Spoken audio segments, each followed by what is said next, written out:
Salutation, people of the internet, welcome to the database. Recently I've been playing a lot of fighting games. Ever since Super Smash Bros. Ultimate revealed its last DLC character, I've sorta strayed away from the fighting game loop because there wasn't anything interesting in the genre anymore. But fast forward to summer of 2024, Nintendo announced on their Nintendo Direct that Marvel vs. Capcom is back as a massive collection of games. And more. From the game that introduced me to this Versus series, Marvel Superheroes, to the universally popular Marvel vs. Capcom 2. When the collection releases, this script was made a long time ago. I might give some of the games in this collection their own reviews, but for now, Capcom is widely known for many IPs from the Mega Man series to Devil May Cry, but the one genre that helped them get their name out there in the gaming industry are fighting games, particularly Street Fighter. I also know Capcom from other fighters like the Darkstalkers and that one JoJo's Bizarre Adventure game based off of Stardust Crusaders, but those are for another day. Street Fighter is the one series that gave birth to the popularity of fighting games, and at one point also revived the fighting game scene after the decline of arcades in the 2000s. I got introduced to the series through Street Fighter 4, and even to this day, it feels like one of the best fighting games of all time.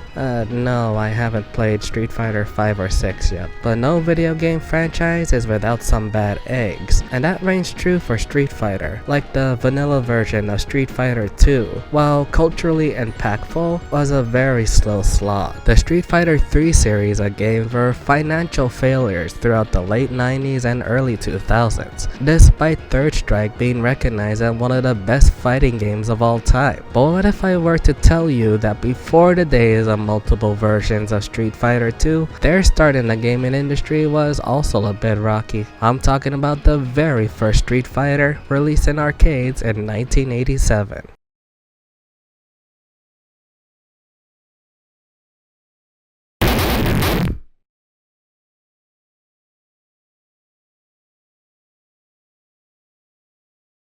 To get how Street Fighter was made, we need to go all the way back to the very first fighting game in existence. This is known as Heavyweight Champ by Sega in 1976. It was a 8-bit fighting game where we see two boxers on a linear plane, where the only forms of attack are just high punches and low kicks. Other companies tried to dip their toes into innovating the fighting game genre during the 8-bit era, such as Data East Games with Karate Champ in 1984, and Konami with Yie Ar Kung Fu in 1985.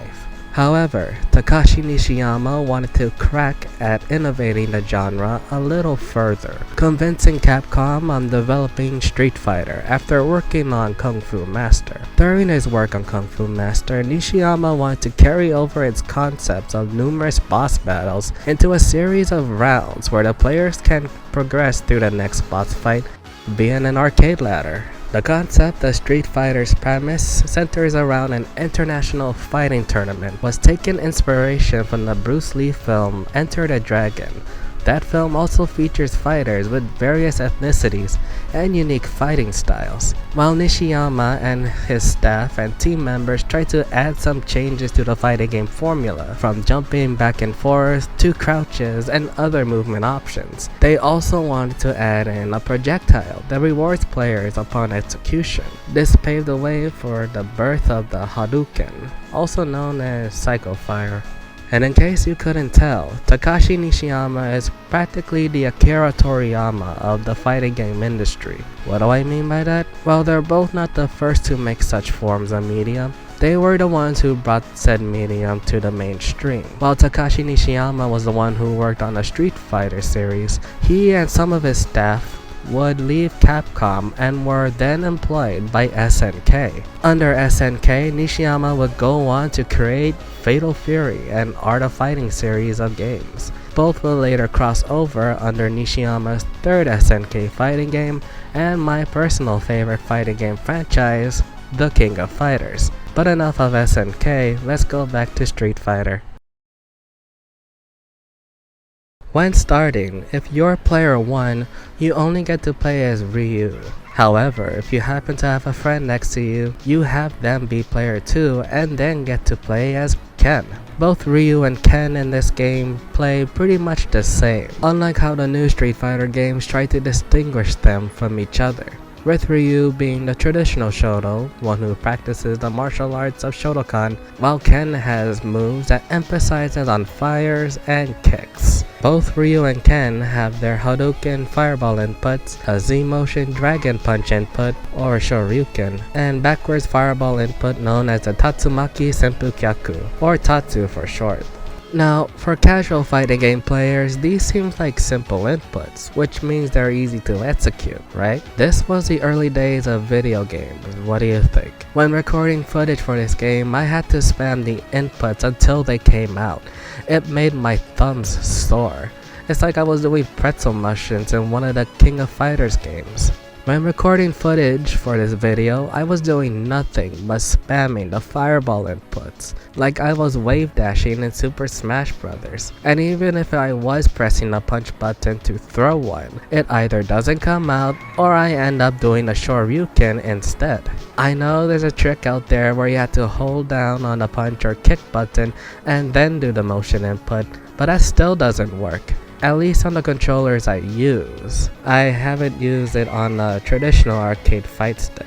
And don't get me started on those old arcade cabinets where you had 2 buttons, one for punch and kick, and it all depended on how hard you hit those damn buttons. So yeah, because of these inputs not coming out as accurate as you want to be, you're left by random chance whether or not you deliver a special move. Normal punches and kicks can do some damage on your opponent, yes, but if you want to deplete your opponent's health in less than a minute, you will be doing special moves if you can get close to them. This game feels so stiff for a fighting game, seeing as this is a video game's first instance of making a proper fighting game. Don't expect any special techniques like canceling attacks into specials or grab commands, what have you.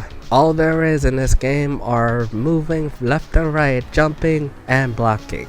And moving left and right in this game feels like I have a stick shoved up my ass, causing these ground movements are as slow as turtle. Jumping or attacking someone in mid-air doesn't seem to be any better either, as the game ends up slowing down when that happens. You have a certain amount of time to defeat your opponent, and each match is based on a 2 out of 3 rounds. At the end of each round, you're rewarded with bonus points based on how much time was left in a round to the amount of health you have left. There are over 10 fighters you'll face, 2 from each of the 5 locations. The arcade ladder starts with either the player picking Japan or USA, but as they progress through, they'll either encounter enemies from China, England, all ending with Thailand. I won't go over the characters you'll face in the video because, as stated earlier, you'll end up using the same strategy of spamming inputs until they work. The arcade ladder ends with a big fight against Sagat, a character who is equally iconic as Ryu and Ken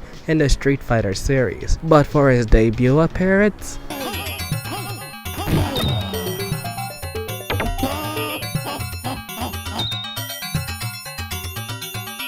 yeah, I have no shame in saying this. I had to use several save states to beat Sagat. His special does way more damage than Ryu and Ken's, and his normal punches and kicks are so powerful and quick, the match can end before it began in 2 hits. After beating Sagat, you are given a congratulations screen of all the enemies you defeated, ending the very first Street Fighter.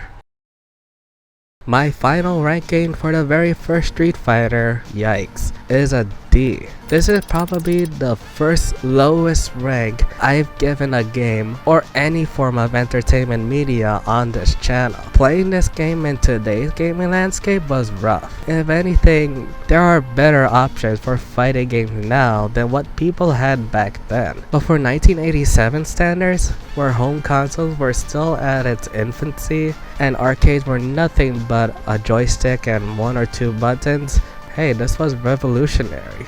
Having to move and jump around is stiff but doable, Executing special commands like your Hadouken or Shoryuken are rough and non-responsive, but when it does execute, it's satisfying to see how much damage it delivers against your opponent. It feels like you've done something cool, but again, if you can't get it to work, I don't know if it counts.